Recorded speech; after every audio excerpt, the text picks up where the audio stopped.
भगवाधारी party से मालवीय के exit और कांग्रेस में वापसी को लेकर राजस्थान में जबरदस्त सियासी हलचल देखने को मिली।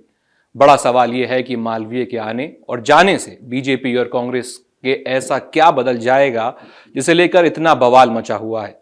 विधानसभा व लोकसभा चुनाव के बाद राजस्थान की सियासत अब एक बार फिर से किसी नेता की एंट्री और एग्जिट को लेकर उबाल मार रही है। लेकिन मालवीय को लेकर राजस्थान की राजनीति में इतनी चर्चा किस लिए? ऐसा क्या हुआ कि मालवीय के बीजेपी छोड़ने के ऐलान के कुछ घंटों बाद ही उनके ठिकानों पर एसीबी पहुंच गई? बीजेपी मालवीय के एग्जिट से इतनी बेचैन आखिर क्यों है? नमस्कार, मेरा नाम है आशीष मिश्रा और आप देख रहे हैं अमर उजाला। मालवीय के बीजेपी छोड़ने के ऐलान के एक सप्ताह के भीतर ही उनकी कांग्रेस में आधिकारिक वापसी हो गई है। शुक्रवार देर रात एआईसीसी ने मालवीय की कांग्रेस में वापसी को आधिकारिक रूप से सहमति दे दी। वहीं बीजेपी में अब तक मालवीय पर कोई स्पष्ट बयान नहीं आ पाया। एक तरह से बीजेपी इस मुद्दे को लेकर दुविधा में नजर आई, लेकिन मालवीय को लेकर दोनों ही पार्टियों का इतना स्ट्रॉन्ग रिएक्शन समझने लायक है। इसकी बड़ी वजह है वागड़ में बाप पार्टी का तेजी से बढ़ता प्रभाव। बीएपी के बढ़ते जनाधार के चलते कांग्रेस और बीजेपी दोनों के लिए वागड़ और उदयपुर अंचल में सियासी चुनौतियां अब काफी बढ़ चुकी हैं। आदिवासी वोट बैंक छिटकने के चलते विधानसभा चुनाव में कांग्रेस की परफॉर्मेंस काफी कमजोर रही। मालवीय के बीजेपी में आने के बाद उनकी विधानसभा सीट बागीदौरा पर हुए उपचुनाव में कांग्रेस खिसक कर तीसरे नंबर पर आ गई। उपचुनाव में यह सीट बाप पार्टी के खाते में चली गई। वागड़ में बाप का जनाधार कितनी तेजी से बढ़ रहा है, इसका अंदाजा इसी बात से लगाया जा सकता है कि 2018 में बाप के पास मात्र एक विधायक था और 2023 में यहां इसके विधायकों की संख्या बढ़कर 4 हो गई है। इसका सबसे ज्यादा खामियाजा कांग्रेस ने ही उठाया है। चलिए आपको बताते हैं कि कौन है महेंद्रजीत मालवीय।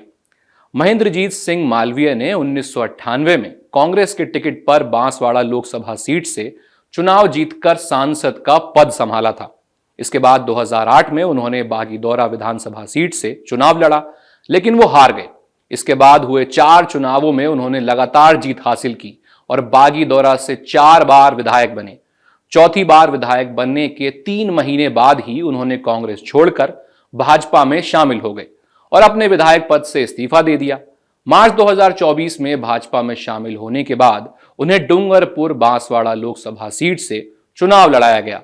हालांकि उन्होंने इस चुनाव में करारी हार का सामना किया और भारत आदिवासी पार्टी के राजकुमार रोध के खिलाफ करीब 2.5 लाख वोटों से चुनाव गंवा दिया।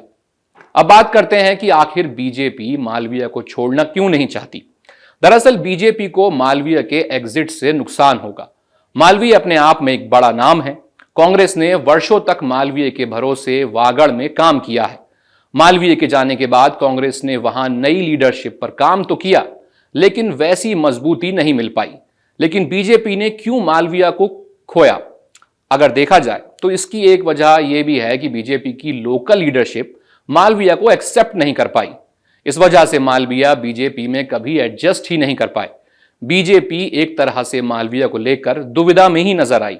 अब सवाल यह है कि मालवीय भाजपा में क्या रुक सकते थे? देखिए, स्थानीय बीजेपी में मालवीय को लेकर विरोध था, लेकिन स्टेट लीडरशिप मजबूत होती तो इस विरोध को थामा भी जा सकता था।